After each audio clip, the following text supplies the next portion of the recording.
Even old philosophers or modern scientists all agree. The key to happiness is our relationship with others. It doesn't matter if you've got lots of friends or very little. In the end, we all need to feel connected to people.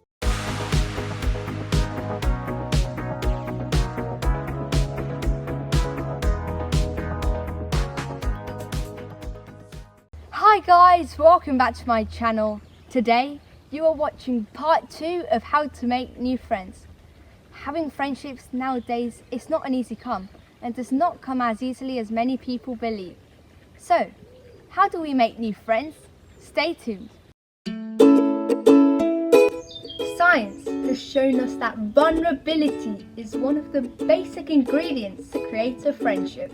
Share some personal experience, even if you've only known someone for a very short time. The strongest bond between two people is trust. And when you're sharing something about yourself, you're giving the person your trust. It hasn't got to be your biggest secret. Start small and see how they react. Don't overwhelm the new friend. Give them space and try and meet more than one person. Ask a new friend for a favour? That sounds weird. However, getting the new friend to do something for you will make them feel like they are worth your effort and will bring them closer to you. This has been called the Ben Franklin effect, for the way the Pennsylvania mayor endeared himself to his political rivals. Think about it for a moment. Who have been your best friends? Are they the ones who you have only seen at school? Or are they the ones whom you have shared fun activities with, like going climbing or having a fun sleepover? But why is that?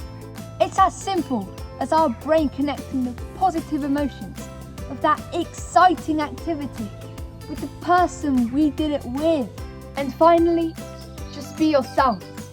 The person who doesn't appreciate you for the way you are doesn't deserve to be your friend.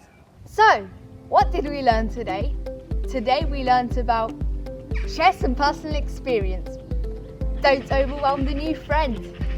Ask him or her for a small favour and do something exciting together. Thank you all so much for watching, and I'll see you very soon. Bye!